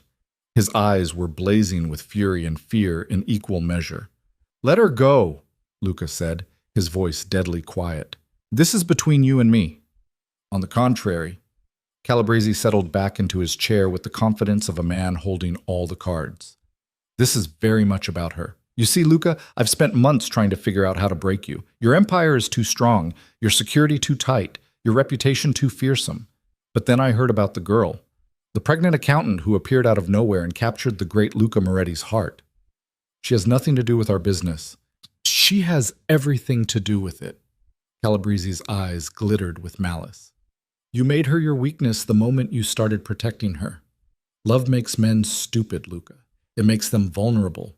Your father understood that. It's why he never let himself care for anyone beyond their usefulness." "My father was a monster." "Your father was practical." Calabrese leaned forward. "He would never have risked his empire for one woman and an unborn child. But you? You've compromised your position, diverted resources, started a war you can't win, all for her." Elena's throat tightened. Every word was true, and the guilt of it was crushing. Luca had sacrificed everything to protect her, and now they were both going to die because of it. "What do you want?" Luca demanded. "I want you to understand what it costs to love." Calabrese nodded to one of his men, who stepped forward with a weapon. "I'm going to kill her. You're going to watch. And then you're going to spend whatever time you have left knowing that your weakness destroyed the one thing you actually cared about." The gun pressed against Elena's temple, cold and unforgiving. Luca surged to his feet, but 3 weapons immediately trained on him. Wait, just wait. Why? Calabrese's tone was almost curious. Give me one reason to let her live. Because I'll give you anything you want. The words came out strangled. My territory, my operations, my businesses, take it all. Just let her go. Luca, no, Elena started. Quiet. His hand tightened on hers, desperate. Please, Elena, just be quiet. Calabrese tilted his head, considering. Everything? Everything. I'll sign over every asset, every connection, every operation. You'll own the eastern seaboard. Just let her live. The warehouse went silent except for the distant sound of water lapping against pylons. Elena could feel her pulse hammering against the barrel of the gun, could see the muscle ticking in Luca's jaw as he waited for an answer that might never come. Finally, Calabrese laughed, a dry, humorless sound. You really do love her. Extraordinary. Your father would be disgusted. My father is dead. And you're about to join him. Calabrese stood, buttoning his jacket with casual precision. I appreciate the offer, Luca, but I didn't come here to negotiate. I came here to teach you a lesson about the cost of weakness. Kill them both. Everything happened at once. The man behind Elena cocked his weapon. Luca shouted something in Italian and threw himself across the table. The warehouse lights cut out, plunging everything into darkness. Then gunfire erupted from every direction, muzzle flashes illuminating the chaos in strobe light bursts. Strong hands grabbed Elena and yanked her to the ground. She hit concrete hard, the impact stealing her breath, her hands flying to protect her stomach. Above her, men were shouting, screaming, dying. The acrid smell of gunpowder filled her lungs. Stay down, Vincent's voice close to her ear. Don't move. More gunfire, breaking glass, the wet thud of bodies hitting the floor. Elena squeezed her eyes shut and prayed to anyone listening that Luca was still alive, that their daughter wouldn't grow up without a father, that somehow they'd survive this nightmare. Then silence fell like a curtain, thick and terrible. Elena opened her eyes to find Vincent crouched over her, his weapon still raised. Around them, Calabrese's men lay motionless, their blood pooling on concrete. And there, standing in the center of the carnage, like an avenging angel, was Luca. He was alive, bleeding from a cut on his cheek, his suit torn, but alive. Their eyes met across the warehouse, and Elena saw everything he'd been too afraid to say written clearly on his face. Relief, love, desperate, overwhelming gratitude that she was still breathing. Then his gaze shifted to something behind her, and his expression transformed into pure fury. Elena turned to find Antonio Calabrese backing toward a side exit, a weapon raised but shaking in his trembling hands. He looked old suddenly, stripped of his earlier confidence, just a frightened man facing the consequences of his choices. It's over, Antonio. Luca's voice was ice and iron. Your men are dead. Your alliance with the Rossis is broken. You have nothing left. Then I have nothing to lose. Calabrese swung his weapon toward Elena. If I'm dying tonight, so is she. The gunshot was deafening in the enclosed space. Calabrese jerked backward, his weapon clattering to the floor, a red bloom spreading across his chest. He collapsed against the wall, sliding down slowly, his eyes wide with shock. Luca lowered his weapon, his hand steady despite the rage burning in his eyes. He crossed the warehouse in long strides, standing over Calabrese's dying form. You were right about one thing, Luca said quietly. Love does make men dangerous, but not weak, never weak. Calabrese's mouth moved, trying to form words, but only blood came out. His eyes glazed over, fixing on nothing, and then he was gone. The warehouse fell silent again, broken only by Elena's ragged breathing and the distant sound of sirens approaching. Vincent was already moving, coordinating with his team to secure the scene and establish an exit route before police arrived. Luca holstered his weapon and turned back to Elena, who was still on the ground, her whole body shaking with delayed shock. He dropped to his knees beside her, his hands running over her face, her shoulders, her stomach, checking for injuries with barely controlled panic. Are you hurt? Did they touch you? The baby? We're okay. Elena threw her arms around his neck, holding on like he might disappear if she let go. We're okay, we're okay, we're okay. Luca buried his face in her hair, his whole body trembling. You weren't supposed to come. Vincent was supposed to protect you. I couldn't let him kill you. So you traded your life for mine? Luca pulled back just enough to look at her, his dark eyes fierce. That's not protection, Elena. That's suicide. That's love. She cupped his face, her thumbs brushing away the blood on his cheek. You would have done the same for me. That's different. Why? Because you're some powerful crime boss and I'm just an accountant? Elena's voice was steady despite her tears. We're partners in this, Luca. Equal. You don't get to sacrifice yourself for me without me having the same right. Something broke in his expression, control giving way to raw emotion. He kissed her desperately, tasting of blood and smoke and promises neither of them should make, but couldn't help making anyway. We have to move, Vincent called out. Police are 3 minutes out. Luca helped Elena to her feet, keeping one arm around her waist as they navigated the warehouse full of bodies. Outside, multiple vehicles waited with engines running. Luca guided Elena into the back of an SUV, sliding in beside her and pulling her against his chest. As they sped away from the waterfront, leaving death and destruction in their wake, Elena felt the adrenaline finally crash. Her hands started shaking uncontrollably, her breath coming in short gasps. Panic attack, Luca said calmly, shifting to face her. Look at me, Elena. Just at me. She focused on his dark eyes, steady and grounding. Breathe with me. In for 4. Hold for 4. Out for 4. He demonstrated, his hand over her heart. You're safe. The baby's safe. We made it. Elena followed his breathing, letting his calm wash over her until the panic receded enough to think clearly. Vincent. How did he... I called him the second Calabrese mentioned you on the phone. Luca's jaw tightened. I knew it was a trap, knew he'd try to use you against me. Vincent assembled a team and tracked your phone. When you walked into that warehouse, we were already in position. You used me as bait? I used your bravery as an advantage. His hand settled protectively over her stomach. Though if you ever do something that reckless again, I will lock you in a tower like some fairy tale villain. Despite everything, Elena laughed. High and slightly hysterical, but genuine. Pretty sure that makes me the damsel in distress. You saved my life tonight. Luca's voice was serious. Calabrese was going to kill me the moment I refused his demands. Your arrival distracted him long enough for Vincent to get into position. You're not a damsel, Elena. You're a warrior. The SUV pulled up to a nondescript building in Brooklyn, one of Luca's safe houses, Vincent explained. They were hustled inside and up 3 flights of stairs to an apartment that was furnished but clearly unused. Medical supplies waited on the kitchen table. Dr. Martinez is on her way, Vincent said. She'll check both of you over, make sure there's no damage from the stress. And Calabrese's body? Luca asked. Already gone. The warehouse is being cleaned as we speak.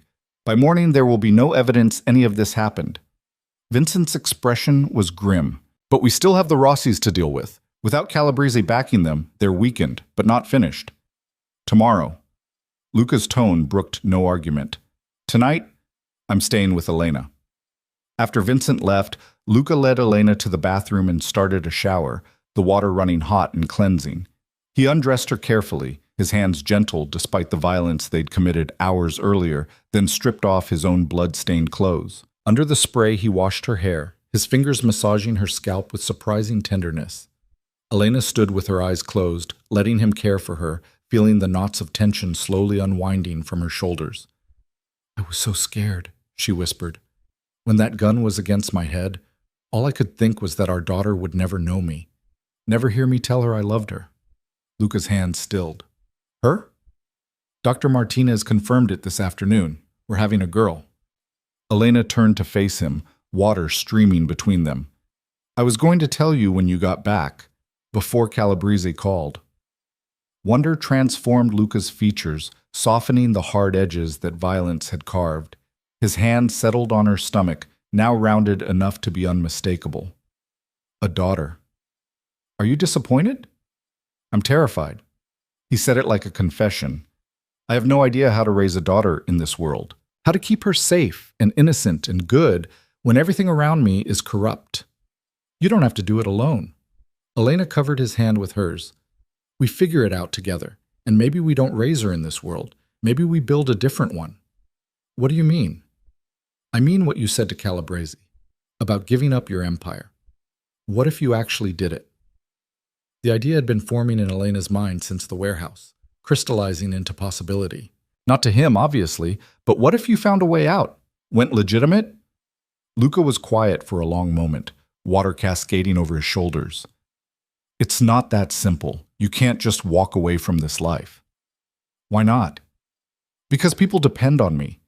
Families I protect, businesses I support, territories I maintain. If I just disappeared, there would be chaos, violence. Innocent people would get hurt. Then don't disappear. Transition. Elena's mind was racing now, seeing possibilities. Use your resources to build something legitimate. Real estate development, private security consulting, whatever. Transfer your current operations to someone you trust, someone who will maintain the peace. You're brilliant at strategy, Luca. Apply that brilliance to building instead of destroying. You make it sound easy. It won't be easy. It'll be the hardest thing you've ever done. She pressed closer, her bump fitting against his abdomen. But isn't our daughter worth it? Isn't the possibility of a life without constant danger worth trying? Luca's arms came around her, pulling her tight against him. You're asking me to completely remake myself. I'm asking you to become who you were meant to be before violence was forced on you. Elena looked up at him, water dripping from her lashes. That boy who wanted to study architecture and read poetry. He's still in there, Luca. I see him every time you let your guard down. That boy was weak. That boy was human. There's a difference. Something in Luca's expression cracked, revealing the vulnerability he usually kept locked away. What if I can't do it? What if I've been this person for so long that there's nothing else left? Then we figure it out together, Elena repeated, but I need you to try. For her. For us. The water was starting to run cold, but neither of them moved. Luca searched Elena's face like he was trying to memorize every detail, his thumb tracing along her cheekbone. All right, he finally said. I'll find a way out. It'll take time. Months, maybe a year, but I'll do it. For you and our daughter. Relief flooded through Elena, so intense it made her knees weak. You mean it? I've never meant anything more. Luca kissed her forehead, gentle and reverent. But Elena, you need to understand something. Even when I go legitimate, there will always be people from my past who might come after us. Always be danger lurking at the edges. I can minimize the risk, but I can't eliminate it entirely. I know. Elena had made peace with that truth somewhere between the warehouse and this moment. But there's risk in everything. At least this way, we're choosing our future instead of being trapped by your past. They finished showering in silence, then dried off and dressed in clean clothes someone had left in the bedroom. Dr. Martinez arrived shortly after, checking Elena's vitals and performing another ultrasound while Luca hovered anxiously nearby. Everything looks perfect, the doctor announced, showing them the screen where their daughter's heart beat strong and steady. No signs of stress on the baby despite what you've been through. She's a fighter. Like her mother, Luca murmured, his hand finding Elena's. After Dr. Martinez left, they collapsed into bed, exhaustion finally catching up with them. Luca pulled Elena against his chest, one hand protectively covering her stomach, and for the first time in months, Elena felt something like peace. What should we name her? She asked drowsily. Luca was quiet for a moment, his fingers tracing lazy circles on her skin. My grandmother's name was Isabella. She would have loved you. Isabella. Elena tested the name, feeling it settle warmly in her chest. Isabella Carter Moretti. You'd give her my name? Of course, she's yours as much as mine. Elena tilted her head to look at him. Unless you don't want, I want. Luca's voice was rough with emotion. I want everything with you, Elena. Marriage, family, a life built on something other than fear and violence. I want to be the man you deserve instead of the monster I became. You're not a monster. Elena pressed her palm against his chest, feeling his heartbeat. You're a man who survived impossible circumstances and still managed to keep enough humanity intact to love. That's not monstrous, Luca. That's extraordinary. He kissed her then, slow and deep, pouring everything he couldn't say into the connection between them. When they finally broke apart, both were breathing hard, desire crackling in the space between their bodies. The doctor said it's safe, Elena whispered against his mouth. If you want, I always want you. Luca rolled her onto her back, careful of her stomach, his body covering hers with protective tenderness. But are you sure? After everything tonight, I need this. Need you. Need to feel alive and connected and safe. Her hands fisted in his shirt. Please, Luca. They made love slowly, carefully, Luca attentive to her every response and adjustment for her changing body. It was different from their earlier passion, less desperate, more grounding, a reaffirmation that they'd survived, that they were building something real amid the chaos. Afterward, they lay tangled together, Elena's head on Luca's chest while he stroked her hair with steady, soothing motions. I meant what I said in the warehouse, Luca said quietly. I love you, Elena. I don't know when it happened or how, but somewhere between your defiance and your courage and your absolute refusal to let me push you away, I fell completely. Elena's eyes burned with happy tears.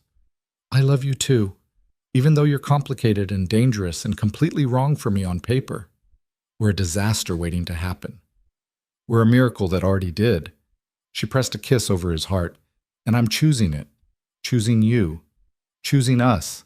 Outside, the city continued its endless rhythm. Sirens wailing, people living and dying, empires rising and falling. But in this small apartment, wrapped in each other's arms with their daughter safe between them, Elena and Luca existed in a bubble of hard-won peace. The war wasn't over yet. The Rossis still needed to be dealt with. Luca's transition out of crime would take careful planning, and there would undoubtedly be complications Elena couldn't even imagine yet. But they would face it together. Partners. Equals. Two people who'd found each other in the most impossible circumstances and chosen to build something beautiful from the wreckage. As Elena drifted towards sleep, Luca's hand still protectively covering their daughter, she thought about the woman she'd been 3 months ago. That Elena would never have believed this future was possible, that a medical error could lead to love, that a crime boss could want redemption, that she could find home in the arms of a dangerous man. But that Elena hadn't known what she was capable of yet, hadn't discovered her own strength, her own fierce protectiveness, her own capacity to love someone completely, despite, or maybe because of, their flaws. We're going to be okay, she whispered into the darkness. Luca's arms tightened around her. Better than okay. We're going to be extraordinary. And lying there in the safety of his embrace, with their daughter's heartbeat pulsing steadily beneath his palm, Elena believed him. Morning came with pale winter light filtering through unfamiliar windows. Elena woke to find Luca already dressed, standing by the window with his phone pressed to his ear, speaking in low, clipped Italian. When he noticed her stirring, he ended the call and crossed to the bed, sitting on the edge with careful deliberation. Vincent found the leak, he said without preamble. One of my accountants. Been with me for 6 years. Calabrese bought him off 3 months ago. Elena pushed herself up against the pillows, one hand settling protectively on her stomach. What happens to him? He's gone. Left the country last night with enough money to disappear. Luca's expression was unreadable. I let him run rather than deal with the mess of a body. Consider it the first step toward legitimate. That must have been hard for you? Everything about this is hard. He took her hand, threading their fingers together. But I made you a promise. I intend to keep it. The next week unfolded with surprising swiftness. Luca moved them back to the Westchester estate, which had been transformed into a fortress. With additional security measures, Elena didn't want to contemplate too closely.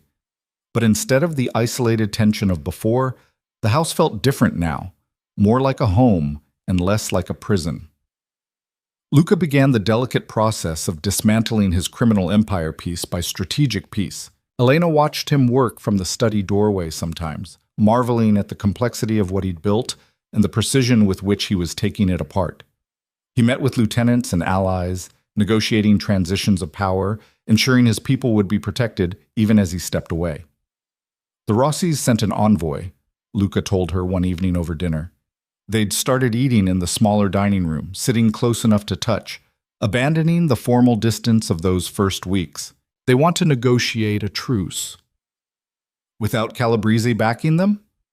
They're vulnerable, smart enough to recognize it. Luca set down his fork, his dark eyes serious. I could crush them now. Take their territory, eliminate their leadership, absorb their operations. It's what my father would have done. But you're not your father. No. A ghost of a smile crossed his face. I'm trying to be the man you see when you look at me. So instead, I'm offering them a deal. They stay in their territory, I stay in mine, and we establish clear boundaries with severe consequences for violations. No more war, just cold peace. Elena reached across the table, covering his hand with hers. That's the right choice. It's the weak choice, according to half my organization. It's the strong choice.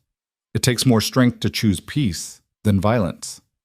She squeezed his fingers. Your people will understand eventually. And if they don't, you're building something new anyway. The truce was signed 2 days later in a neutral location with lawyers present instead of guns. Elena insisted on being there, despite Luca's protests, standing beside him in a black dress that was getting tight around her middle as their daughter grew. The Rossi patriarch, an old man who looked tired of war, shook Luca's hand with something like respect. Your father would be spinning in his grave, he said. Good. But Luca's grip was firm. Maybe that means I'm finally doing something right. As autumn deepened into winter, Luca's transformation accelerated. He established a legitimate security consulting firm, hiring former military personnel and offering services to corporations and high-profile clients who needed protection but wanted nothing to do with criminal elements. He invested in real estate development projects, using his knowledge of the city to identify undervalued properties with potential. And he transferred his remaining underground operations to Marco Santos, a lieutenant he'd trusted for 15 years, with strict instructions to maintain the peace and gradually transition toward legitimate ventures. It's like watching an empire become a kingdom, Vincent observed one afternoon. He'd stayed on as Luca's head of security, though his role was shifting from enforcer to advisor. Strange, but not bad strange. Elena had grown to appreciate Vincent's steady presence. He was teaching her self-defense techniques appropriate for pregnancy, insisting she know how to protect herself even in Luca's new world. You think it'll work? She asked, adjusting her stance as he demonstrated a defensive move. I think Luca's the most stubborn man I've ever met. When he commits to something, he doesn't quit. Vincent's expression softened. And he's committed to you and that baby in a way I've never seen him commit to anything. So yeah, it'll work. The wedding was Luca's idea, proposed one evening when Elena was 7 months pregnant and feeling particularly unwieldy.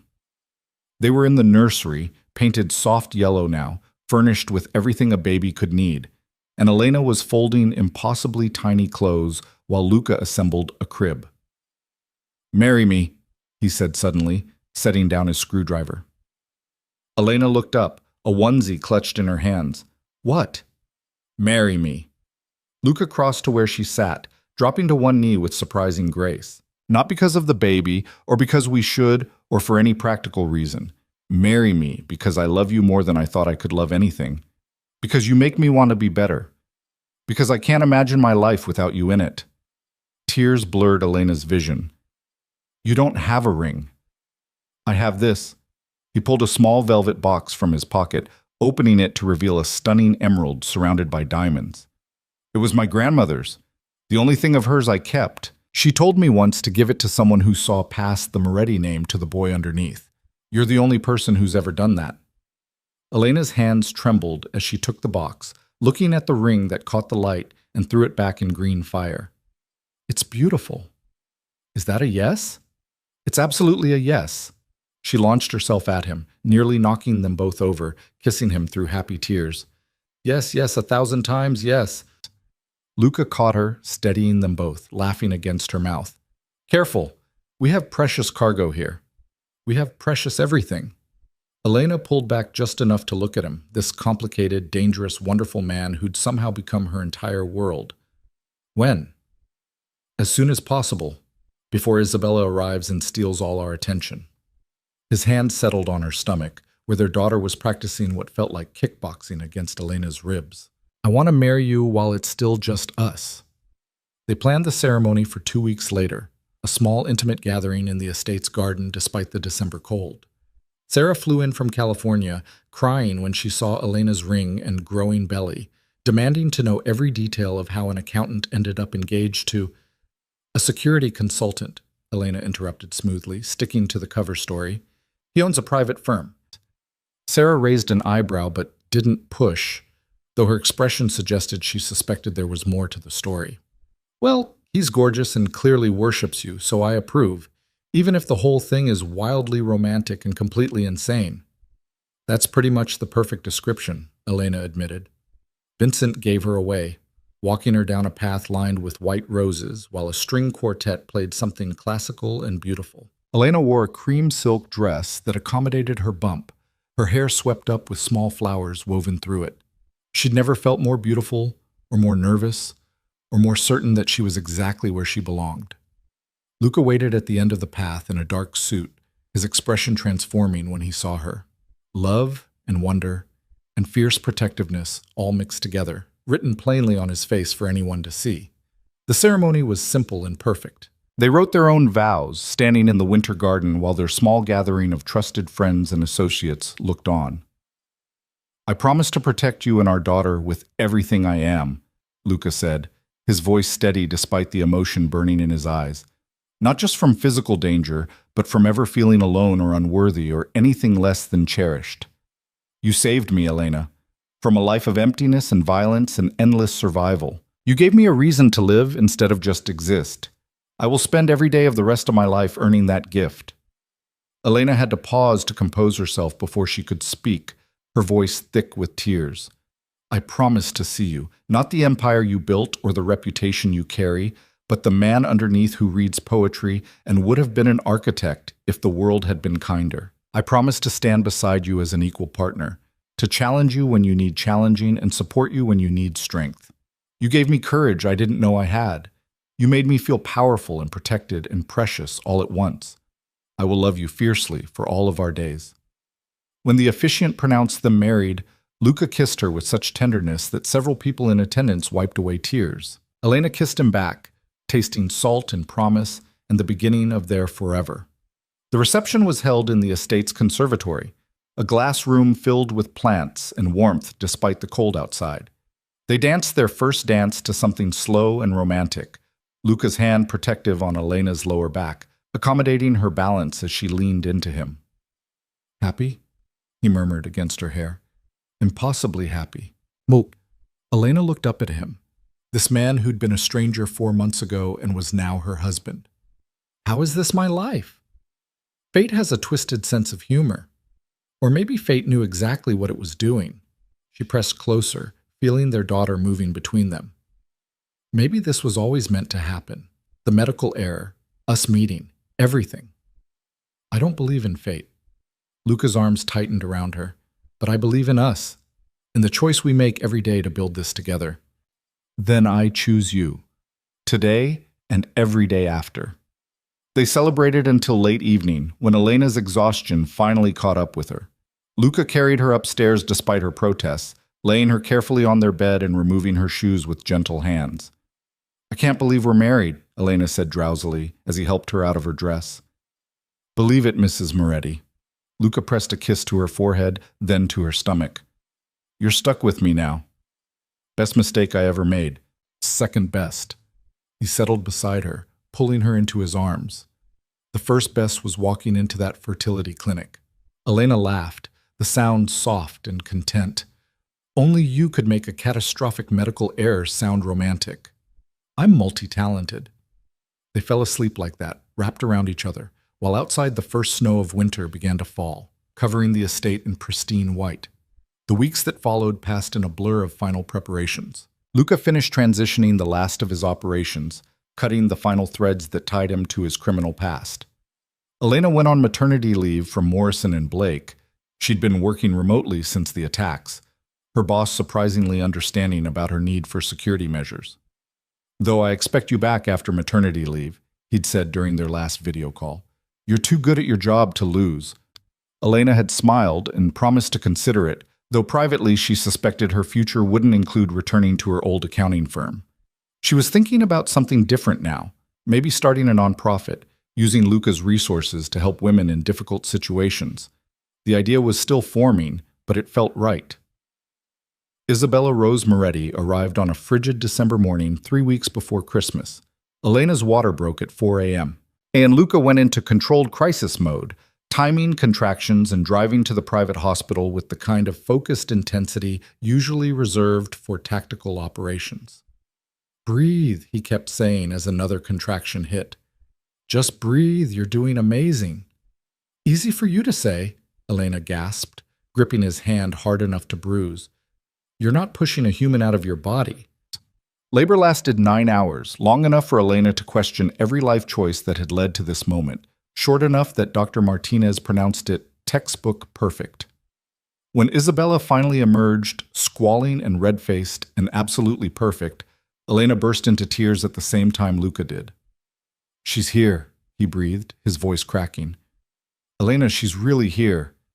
The nurse placed Isabella on Elena's chest, and the baby immediately quieted, her dark eyes, already so much like her father's, blinking up at her mother with unfocused wonder. Elena touched her daughter's impossibly small hand, marveling at the tiny fingers that wrapped instinctively around hers. "Hello, Isabella," she whispered. "We've been waiting for you." Luca leaned over them both, one hand gentle on his daughter's downy head, his expression stripped of every defense. "She's perfect. Absolutely perfect. She's ours." Elena looked up at him, seeing the same wonder and terror and overwhelming love reflected in his eyes. "We made her. Accidentally. The best kind of accident." They stayed like that for a long time, the three of them cocooned in the quiet hospital room, while outside the city continued its endless rhythm. But in this moment, nothing existed except their small family, built from chaos and medical error and impossible love, but no less real for its strange beginning. Vincent arrived later that afternoon, carrying flowers and looking uncharacteristically nervous. When Elena offered to let him hold Isabella, his tough exterior cracked completely. "She's so small," he said in wonder, cradling her with surprising gentleness. "How is anyone this small?" "And yet she's already got you wrapped around her finger," Luca observed, amused. "Damn right she does." Vincent looked up, his expression fierce. "Anyone tries to hurt this kid, they'll have to go through me first." "Get in line," Luca said dryly, but his hand settled protectively on Isabella's back. They brought Isabella home on Christmas Eve, the estate decorated with lights and garland that Luca had insisted on putting up himself. He carried the car seat like it contained explosives, moving with exaggerated care up the front steps. "I've got her," Elena laughed, following him inside. "You can breathe." "I'm breathing fine." "You're holding your breath." Luca set the car seat down carefully in the foyer, then pulled Elena close, kissing her softly. "I'm terrified. Is that normal?" "Completely normal." Elena leaned into him, exhausted and sore and happier than she'd ever been. "We're going to be terrible at this for a while, but we'll figure it out. Together. Always together." That night, after Isabella was fed and changed and finally sleeping in her bassinet beside their bed, Elena and Luca stood at the nursery window watching snow fall across the estate grounds. Luca's arm was around her waist, her head on his shoulder, both of them still adjusting to the reality of being parents. "I never thought I'd have this," Luca said quietly. "A wife I love, a daughter, a life that isn't built on violence and fear. I thought I was too damaged, too far gone." "You were never too far gone. You were just waiting for the right reason to find your way back." Elena turned in his arms, looking up at him. "I'm so proud of you, of everything you've accomplished these last few months. I did it for you, for her. You did it for yourself too, and that's okay." She pressed her palm against his chest, feeling his heartbeat. "You deserved a chance at redemption. Everyone does." From the bassinet, Isabella made a small sound, not quite crying, just announcing her presence. They both turned to look at her, this tiny person who'd completely upended their lives in the most beautiful way possible. "Think she knows how much we love her?" Elena asked. "I think we'll spend the rest of our lives showing her." Luca crossed to the bassinet, carefully lifting Isabella into his arms. She nestled against his chest immediately, her tiny hand fisting in his shirt. "I'm going to give you everything, little one. Safety and love and a father who shows up. I promise." Elena watched them together, her heart so full it ached. This was her family, born from the most impossible circumstances, forged in danger and fear, but emerging stronger and more beautiful for it. The months that followed brought their own challenges. Sleepless nights and endless diaper changes, learning to navigate parenthood while Luca continued building his legitimate business empire. There were moments of doubt and exhaustion, times when Elena questioned whether they could actually make this work. But there were more moments of joy. Isabella's first smile, directed at her father while he sang Italian lullabies his grandmother had taught him. The night Elena woke to find Luca pacing the nursery at 3 a.m., explaining architecture principles to their wide-eyed daughter. The afternoon all three of them fell asleep in a pile on the couch, tangled together in perfect contentment. Sarah visited in February, bringing gifts and demands for details. She held Isabella with practiced ease, having recently become an aunt herself, and studied Elena with knowing eyes. "You're different," she said while Luca was occupied with a business call. "Softer somehow, but also stronger. Motherhood looks good on you." "Being loved looks good on me," Elena corrected. "Luca makes me feel like I can handle anything. He's intense." Sarah rocked Isabella gently. "But he looks at you like you hung the moon and stars, and that's pretty damn romantic." "It is, isn't it?" Elena smiled, thinking about the man who'd entered her life through chaos and stayed through choice. "I never expected any of this, never planned for it, but I wouldn't change a single thing." "Not even the medical error?" Elena paused, considering the question seriously. If she could go back and prevent that clinic mistake, would she? Would she choose a different life, one without danger and complications, and a criminal-turned-legitimate businessman for a husband? "Not even that," she finally said, "because it brought me here, to this family, this love, this life I didn't know I needed." On Isabella's 6-month birthday, Luca made his final break with his past. He met with Marco Santos one last time, signing over the remaining assets and connections that tied him to the underground world.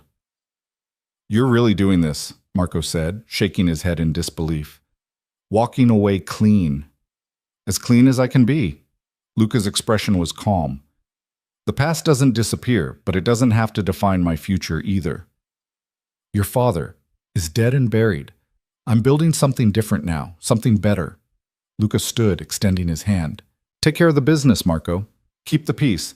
And if you're smart, start looking for your own exit strategy. This life has an expiration date for everyone." After Marco left, Luca sat alone in his office for a long time, letting the weight of what he'd accomplished settle over him. He'd done it. Against all odds and expectations, he'd actually walked away from the empire his family had built over 4 generations. Elena found him there an hour later, Isabella in her arms, the baby babbling happily and grabbing at everything in reach. "Hey," she said softly. "You okay?" Luca looked up, and the expression on his face was pure peace. "Yeah, I really am." He stood, crossing to them, gathering both his girls into his arms. "It's done. I'm officially out." "How does it feel?" "Like I can finally breathe." He pressed a kiss to Isabella's head, then to Elena's lips. "Like I'm finally free." That summer, they threw a party to celebrate the first anniversary of Luca's security consulting firm. The estate's gardens were filled with clients and colleagues, all legitimate business people who knew nothing of Luca's former life. Vincent worked the crowd with practiced ease, having fully embraced his new role as director of operations. Elena moved through the gathering with Isabella on her hip, the baby attracting attention wherever they went. At 10 months old, Isabella was already showing signs of her father's intensity and her mother's determination, a combination that promised interesting teenage years ahead. "She's beautiful," one of Luca's clients said, a CEO of a major tech company. "How old?" 10 months. Elena bounced Isabella gently. "And already running our lives completely." "That's how it works?" The woman smiled knowingly. "My daughter's 20 now, and she's still running mine." Later, when the party had wound down and most guests had left, Elena and Luca stood in the garden watching the sunset in shades of gold and crimson. Isabella was asleep in Luca's arms, her head on his shoulder, completely trusting and safe. "Remember a year ago?" Elena asked quietly. "When we were still fighting for survival, still figuring out if this could even work? I remember being terrified every single day that I'd lose you, both of you. And now?" Luca considered the question, looking at his sleeping daughter, then at his wife. Now I'm still terrified, but in a different way. Not of losing you to violence, but of normal things. Of not being a good enough father, of screwing up this business I'm building, of Isabella's first heartbreak and teenage rebellion. Normal fears for a normal life. Is this normal? Luca smiled slightly. I'm still not sure I know what that means. Maybe normal is overrated. Elena leaned into him, careful not to disturb Isabella. Maybe we just make our own definition. And for us, normal is a family built from impossible circumstances who chose each other every single day. I like that definition. They stood like that as darkness fell, wrapped in each other and their sleeping daughter, while around them the estate settled into peaceful quiet. The security measures were still there, cameras and sensors and trained guards, but they felt different now, less like prison walls and more like reasonable precautions for a man with valuable assets to protect. As autumn returned and Isabella approached her first birthday, Elena found herself thinking about beginnings and endings. The woman she'd been a year and a half ago felt like a stranger now, that careful, controlled accountant who'd walked into a fertility clinic expecting routine and walked out with her entire future altered. She didn't mourn that woman. Instead, she marveled at how much she'd grown, how much strength she'd discovered in herself when circumstances demanded it. She'd survived kidnapping attempts and warehouse shootouts. She'd fallen in love with a crime boss and watched him transform into something better. She'd given birth to a daughter who was the perfect blend of both of them. And she'd done it all with courage she hadn't known she possessed. On Isabella's first birthday, they celebrated with another small gathering. Sarah was there with her own daughter now, the two babies eyeing each other with cautious curiosity. Vincent brought a ridiculously large stuffed elephant that took up half the nursery, and Luca's new business partners came with thoughtful gifts and warm congratulations. But the best moment came later, after everyone had left and they were alone again. Luca carried a sleepy, cake-covered Isabella upstairs for her bath, while Elena cleaned up the remnants of the party. When she went to check on them, she found Luca sitting on the bathroom floor, Isabella in the tub surrounded by bubbles, both of them laughing at something only they understood. The sight stopped Elena in her doorway, her heart swelling with so much love she thought it might burst. This was her family, her husband and daughter, built from chaos but held together by choice and commitment and fierce protective love. Luca looked up and saw her watching, his expression transforming into that soft, open look he only wore with them. Come join us, the water's perfect.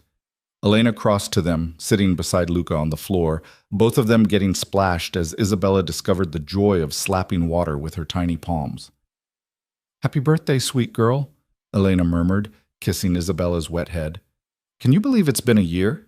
Luca's arm came around Elena's shoulders. Since that day in the hospital when our whole world changed, best day of my life. Second best. He pressed a kiss to her temple. The best was the day you agreed to marry me.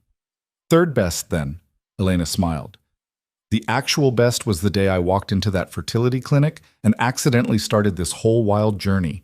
Luca laughed, the sound rich and genuine, so different from the cold, controlled man he'd been when they first met. Only you could call a catastrophic medical error the best day of your life. It brought me you. It brought me her. Elena looked at their daughter, now contentedly playing with a rubber duck. It brought me everything I didn't know I needed. Same. Luca's hand found hers, their fingers interlacing in a gesture that had become as natural as breathing. I was surviving before you, Elena, just getting through each day, accumulating power and wealth and nothing that actually mattered. You taught me how to live again. We taught each other. They stayed on that bathroom floor until Isabella started yawning, then worked together to get her dried and dressed and settled in her crib. Standing over their sleeping daughter, Luca's arm around Elena's waist, they shared a moment of perfect contentment. Think we should tell her someday? Elena asked quietly. About how she came to be? About your past and the danger and all of it? When she's old enough to understand. Luca's expression was thoughtful. I won't lie to her about who I was, but I'll make sure she knows who I chose to become. For her, for you, for us.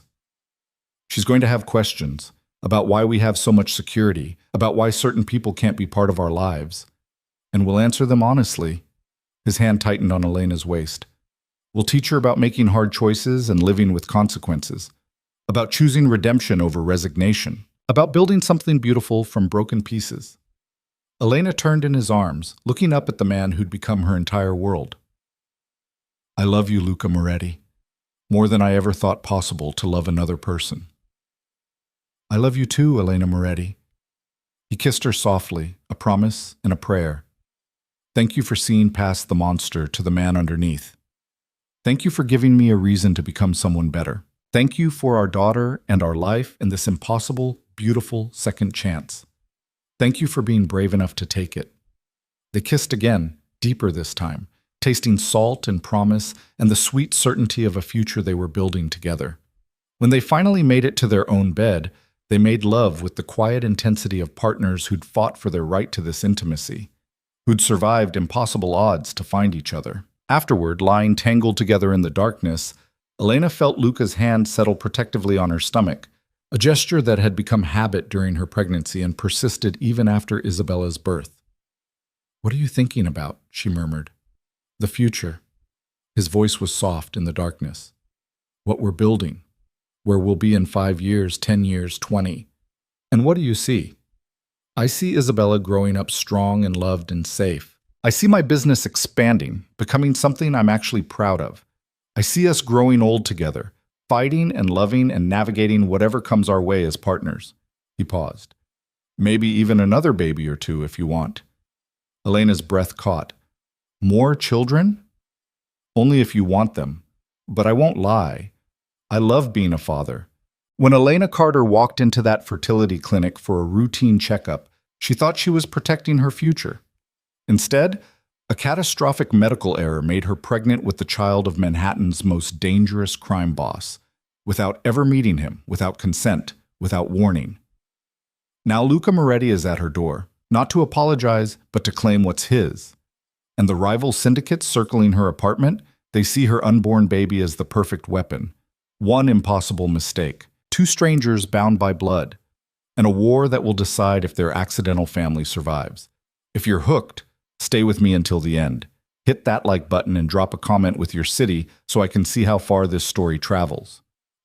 The envelope sat on Elena Carter's kitchen counter for 3 days before she opened it.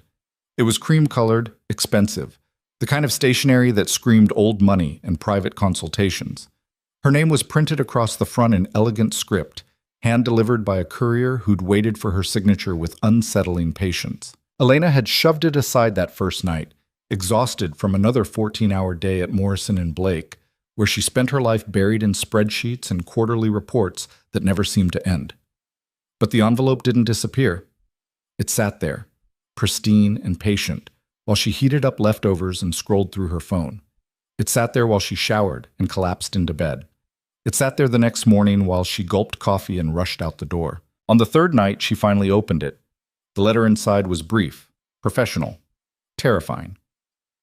Dear Ms. Carter, we require your immediate presence regarding a matter of utmost sensitivity concerning your recent visit to Chelsea Reproductive Health Center.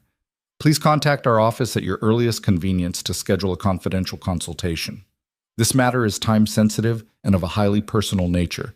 Sincerely, Margaret Whitmore, J.D., Senior Counsel, Whitmore and Associates.